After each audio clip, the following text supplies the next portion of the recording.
Muy bien, hermanos, ahora vamos a pasar a una meditación en la palabra del Señor.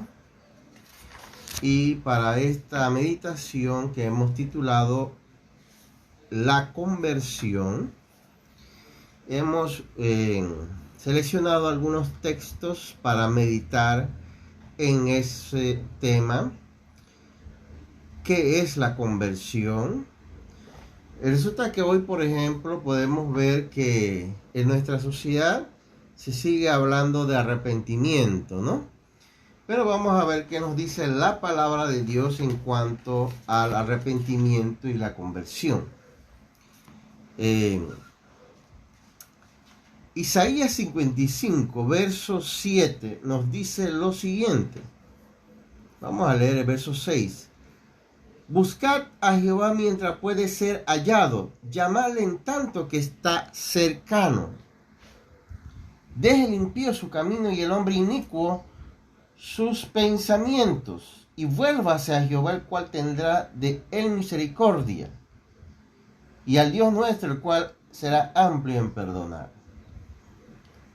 El profeta Isaías, como los demás profetas, Jeremías, Daniel, Ezequiel, Joel, que denunciaron el pecado del pueblo de Israel por su constante rebelión,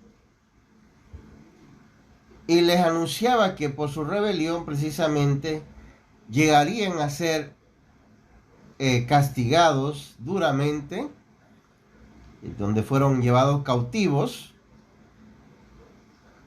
No escucharon. Es más, yo reflexiono sobre este punto y pudiéramos decir que, hablando en el contexto que estamos, estos profetas pudieran haber caído perfectamente como antisemitas, porque hoy por hoy hablar en contra de Israel, en contra de sus pecados, de sus errores históricos, que los hay todavía, es ser antisemita.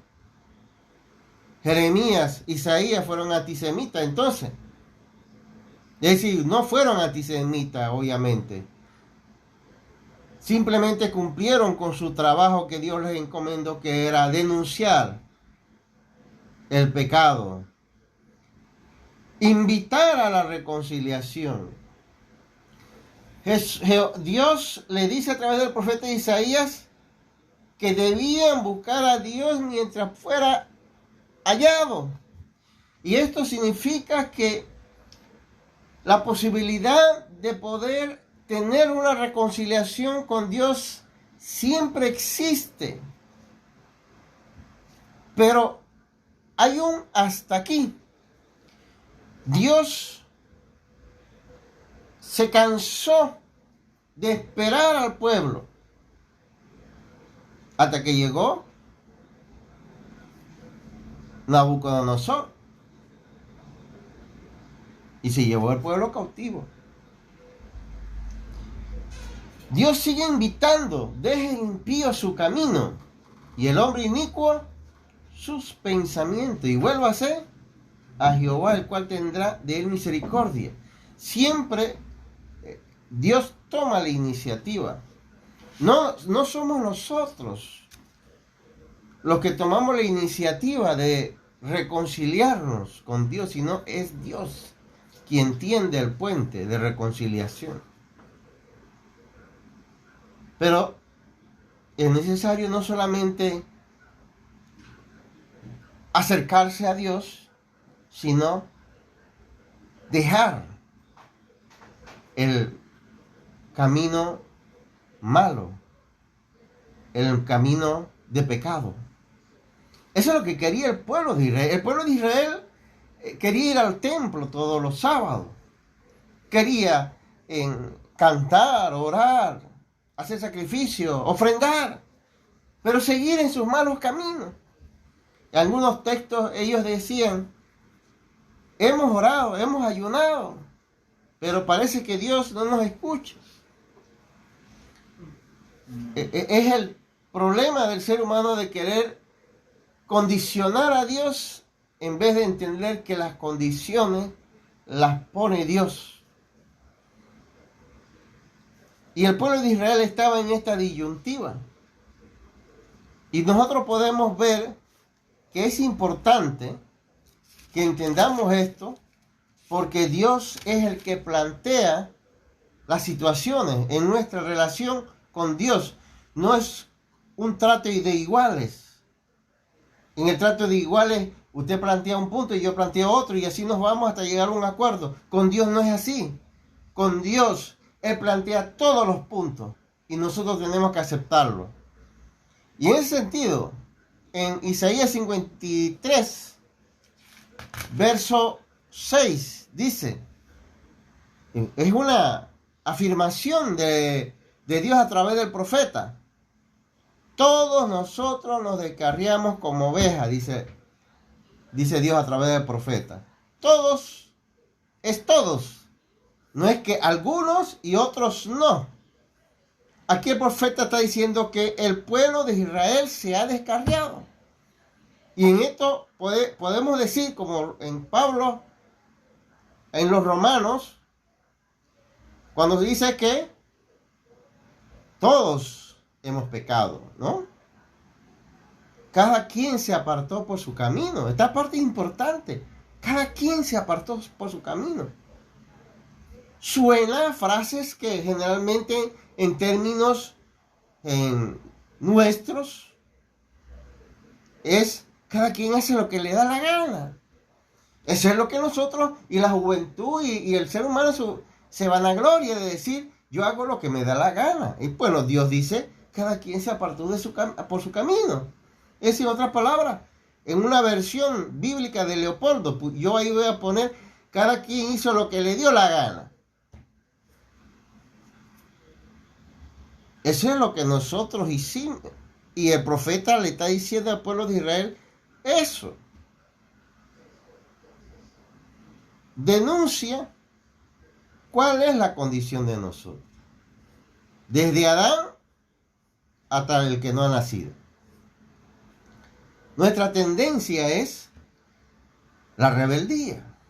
No queremos someternos a Dios, sino que queremos que Dios se someta a nuestros intereses, ¿no? Por eso Dios nos invita a que nos volvamos a Él en Ezequiel, capítulo 33 también. Se insiste en esta invitación en el verso 11. Dice así, Ezequiel 33, 11. Diles, vivo yo, dice Jehová el Señor, que no quiero la muerte del impío, sino que se vuelva el impío de su camino y viva. Volveos de vuestros malos caminos. ¿Por qué moriréis, oh casa de Israel? Aquí estamos claros en que el profeta está denunciando a Ezequiel en esta ocasión la rebeldía del pueblo de Israel. Otro antisemita sería para los que están hoy en política en vez de dedicarse a predicar el evangelio puro y duro. El pueblo de Israel era denunciado por el profeta Ezequiel y Jeremías de rebelde. ¿Y qué quiere Dios? Dice, volveos. Es la invitación de Dios para todos nosotros hoy, pero bajo la tesis principal. Porque cuando uno predica hoy a la gente, por ejemplo, en la universidad, con profesores sobre todo, preguntan de qué yo me tengo que arrepentir. El primer problema del hombre es que no sabe de qué se tiene que arrepentir. Porque resulta que si usted le dice que el homosexualismo es pecado, dicen, ¿y quién dijo que eso es pecado? Ahora resulta que nada es pecado. Obviamente, si nada es pecado, entonces ¿de qué se tiene que arrepentir la persona? ¿Sí? Para él no hay de qué arrepentirse. Un paso de humildad del ser humano en relación a Dios es aceptar que es importante arrepentirse y convertirse. Pero hoy el arrepentimiento y la conversión es visto como una bobería, como debilidad. No. ¿Cuánto aprenderíamos nosotros, inclusive en nuestras relaciones familiares, de matrimonio, de hermanos, si entendemos el valor de aceptar que nos equivocamos,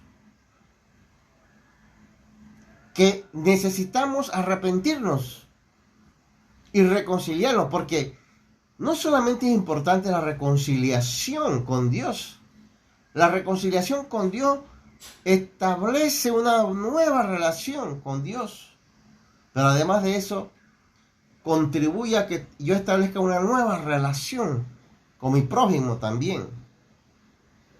Porque cuando yo reconozco mis pecados, reconozco que también en ese pecar he fallado a mi familia, a mis amigos, etc. Entonces, vemos que hay esa invitación en el mismo libro de Ezequiel 18, ahora hacia atrás, 31, 32, nos dice el profeta de la siguiente manera. Dios sigue invitando. Echad de vosotros todas vuestras transgresiones, con que habéis pecado, y haced un corazón nuevo y un espíritu nuevo. ¿Por qué moriréis, casa de Israel? Porque no quiero la muerte del que muere, dice Jehová el Señor. Convertíos, pues, y viviréis. Dios quiere la conversión del hombre. Dios quiere. Si hay alguien que quiere la conversión del hombre, es el mismo Dios. Claro, dice el texto que leímos, mientras puede ser hallado. Cuando Noé predicó el diluvio, no había llovido jamás en la tierra, dice la palabra. Y para la gente la predicación de Noé era una locura. ¿Cuántos años predicó Noé? Dice la Biblia, 120 años. Largo y extendido. Hay ministerios, por decirlo así, que conozco ministerios de predicadores que han llegado a 50, 60, 70 años lo más. Porque en un ministerio de 70 años ya estamos hablando de un hombre que tiene 80, 90 años de edad.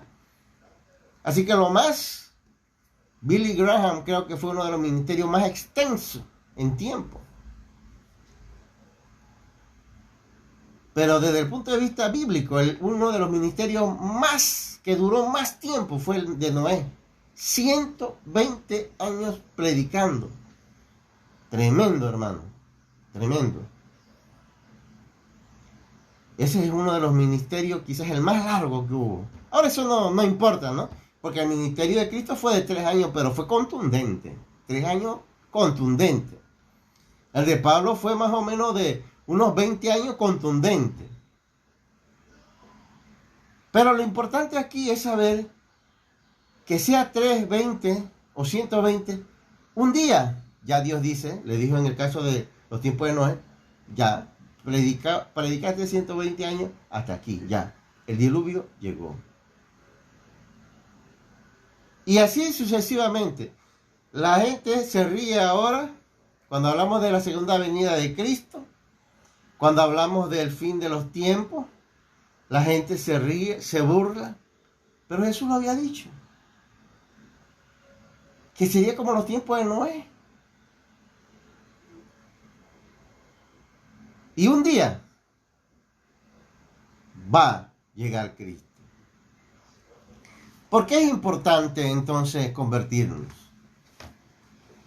Diríamos que la conversión produce 2 grandes bendiciones que debemos buscar y no debemos permitir que el diablo nos arranque estas bendiciones, hermano.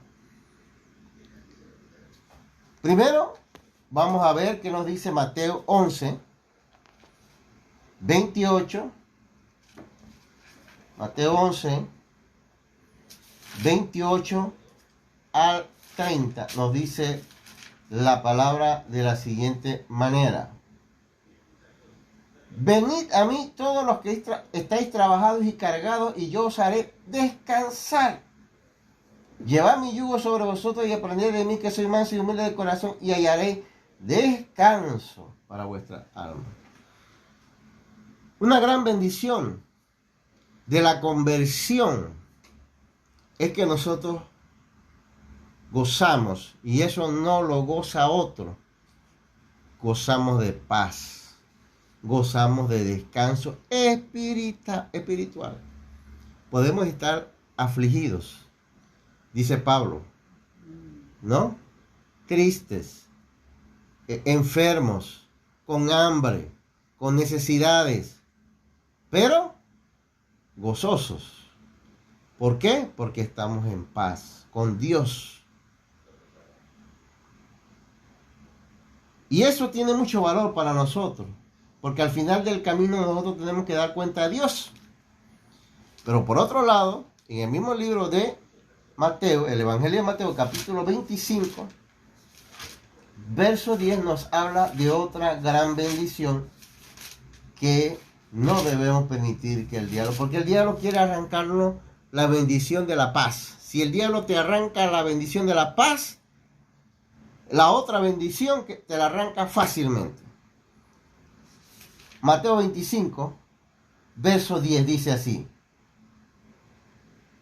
pero mientras ellas iban a comprar, parábola de las 10 vírgenes, vino el esposo, y las que estaban preparadas entraron con él a las bodas, y se cerró las puertas. Bendición de la conversión. Cuando estamos en conversión con Dios, estamos preparados. Si hoy estamos en conversión con Dios, estamos preparados para que Cristo venga.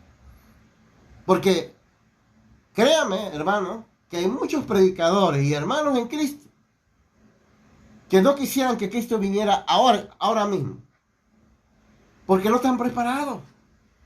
Y han predicado hoy, han enseñado hoy, han dirigido oraciones y cantos, pero no están preparados para que Cristo venga hoy. La conversión auténtica y verdadera me permite decir, como decía el apóstol Juan en Apocalipsis: sí, ven, Señor Jesús. Ojalá podamos hoy, mañana y todos los días de nuestras vidas decir: Señor, ven. Estoy preparado para mirarte de frente. Ustedes se imaginan, hermano, tener ese gran privilegio. Pero si yo no estoy preparado, hermanos, estoy convencido que el que no está preparado ni quiere la venida de Cristo, ni mucho menos querrá ver de frente a Cristo. Porque Cristo es como alguien que delata con su mirada nuestras faltas y fallas. Hay un texto bíblico que no lo he traído a colación, pero que él habla de alguien que se mete en la cena sin ser invitado. Y Jesús lo identifica y le dice: amigo, ¿quién te invitó? ¿Qué quiere decir Jesús con esta parábola? En el juicio final, hermanos, en el cielo, por ahí hay unas fábulas de algunas iglesias que María por acá va a meter a alguna gente. Yo he escuchado eso. Y que por acá está Jesús haciendo el filtro para que nadie se pueda meter, y María está metiendo a la gente. Pura fábula, hermano. Eso no es serio. Nadie va a poder colarse en el cielo. Eso es lo que quiere decir esa parábola. Nadie. Porque sería pensar que hay gente que quieren ver a Dios como un viejo de 300 años, olvidadizo, o que pierde la memoria. Dios no es así. Dios es el mismo ayer, hoy y siempre. Que Dios le bendiga, hermano.